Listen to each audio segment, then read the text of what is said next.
Hello again and welcome back to my channel. My name is Sarah and today we will be talking about the bane of every indoor gardener's existence, fungus gnats.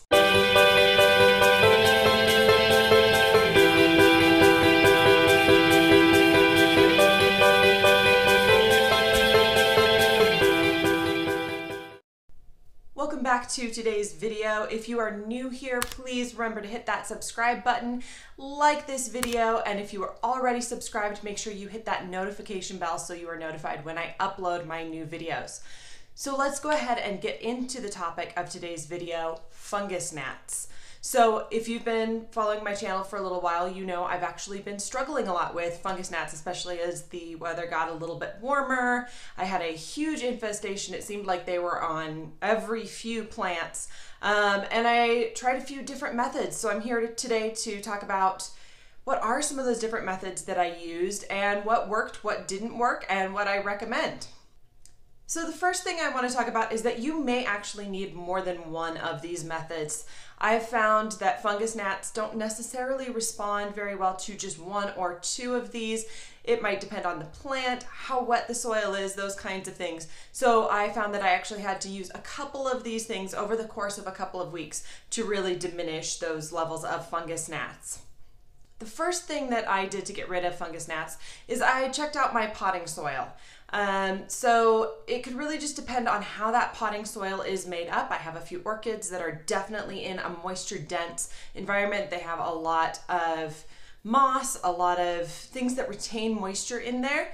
And I found that that was a breeding ground for the fungus gnats. So I looked at that, maybe changing it out a little bit. I did still want to retain the moisture, so that plant wasn't necessarily one that I changed a lot. But then some of my store-bought plants, I found that they were using a really moisture-dense mix so that they don't have to water their plants as often, but those were some of the plants that were also harboring some fungus gnats. So I will go a little more in depth with kind of what I did, how I changed my mix, some of the materials that I found prevented those fungus gnats. So that'll be in a separate video.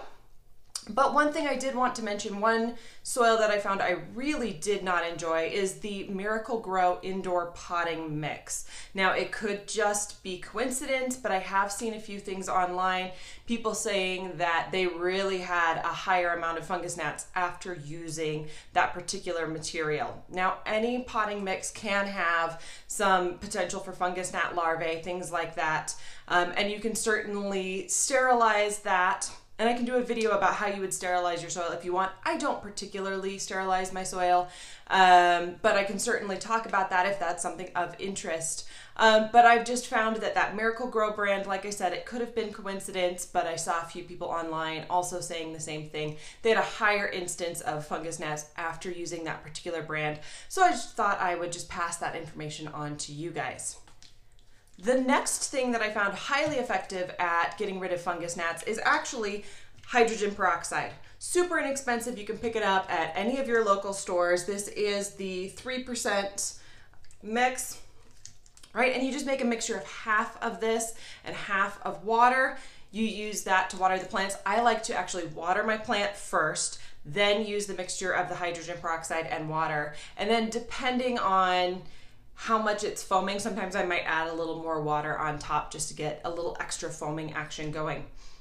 Now what I will say about this is it will kill a lot of those larvae, a lot of the fungus that's happening, and it can actually have some really great benefits for your plant. So if you've got fungus in there that's growing on the roots, it can help to kind of reverse some of that or kind of treat that. But really it's only good to use it maybe about twice. So I might do it once, wait a week or 10 days, do it once more, and then I wouldn't do it again for several months, just so that I don't do anything harmful to the plant. It could have that potential to be harmful if you use too much. So it's a good method to really reduce the number of fungus gnat larvae that you have in the soil, but it's not a long-term solution. So I find it something really good to use in conjunction with something else. The next thing that I tried, didn't love, but it is actually pretty effective, is the Diatomaceous earth. So this is a really great, not particularly toxic way to reduce your number of fungus gnats. It is something you don't want to breathe in, but if you have pets or kids, It's not like harsh chemicals that you don't want around the house.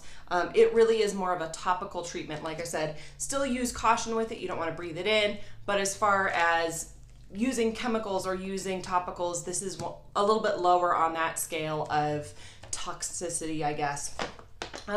What I liked about it is it creates that nice barrier on the top of the soil. You do want it to be dry so that as the bugs are crawling out of the soil or into the soil, it actually creates little tiny cuts on their body and dehydrates them. So they basically get a lot of scratches and die of dehydration.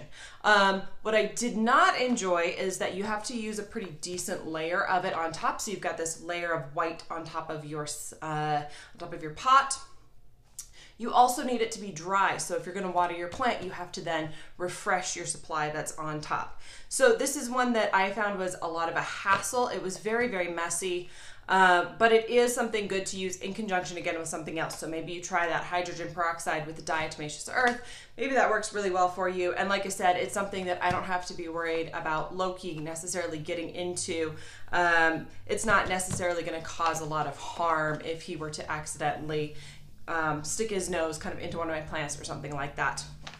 So diatomaceous earth, and I'll link to all of these below. One that it is effective, it's just not my personal favorite.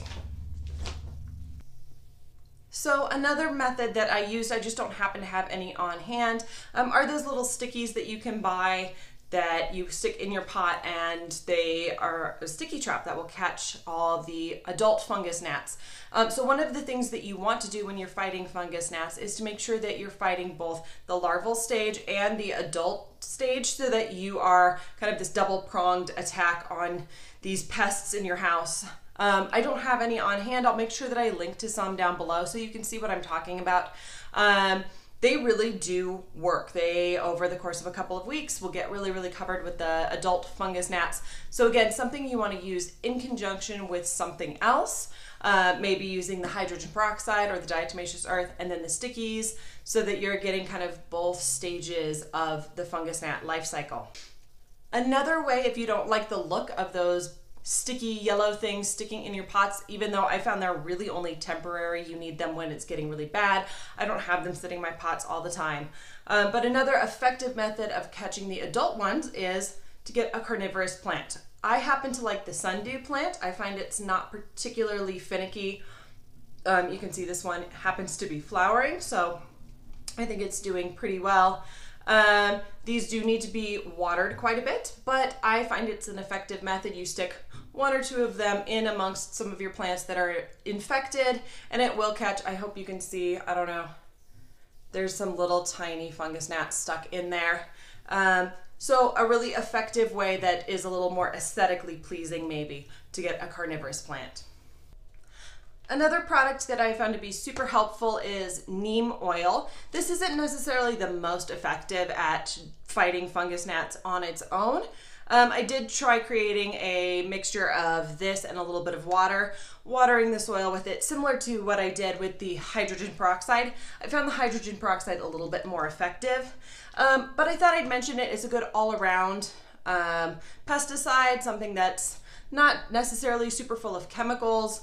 And what I tend to use this for in fungus gnats is if I see a couple of fungus gnats coming out, but it's not necessarily overly infected yet, I might just give a little squirt to the top of the soil, give it a good little soak on top, and see if I can get rid of a couple of them that way. So it's more of like a target treatment more than it is for an overall infestation. But I thought I would include it on my list. It is something that I do use and I do like. I just haven't found it the most effective against fungus gnats. And for me, the most effective way of getting rid of fungus gnats has been by far these Mosquito Bits. These you can find at your local nursery. I'll link to some on Amazon. These have been life-changing for me.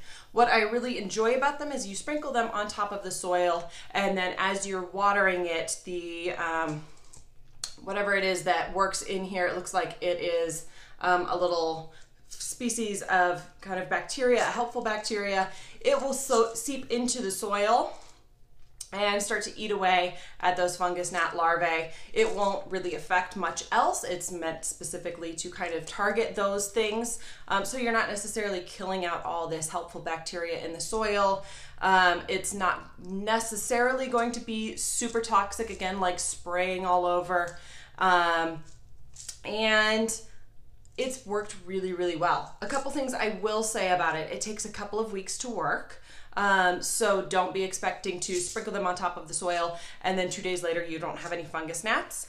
I also found that I really needed to use it in conjunction with something else. So those little stickies, my carnivorous plants, I was doing kind of a multi-pronged attack to really reduce those numbers of fungus gnats in my house. But it's been something that I've found super effective. I highly recommend, and it's something that lasts a little while, so I don't have to replace it every single watering. Those little bits will last and trickle down into the soil over the course of a month or 2 months and continue to be effective and continue to fight those fungus gnat larvae in the soil. Thank you all so much for watching today. I hope you found today's video helpful. If you did, don't forget to give it a thumbs up and let me know that you like to see this kind of content. If you want more tips and tricks, if you have a question about anything that is going on with your houseplants, don't forget to leave it in the comments below. I do look at those, I do read them and get some ideas for some future videos. So if there's something you'd like to see, please let me know in the comments below, and I will see you all next time. Bye.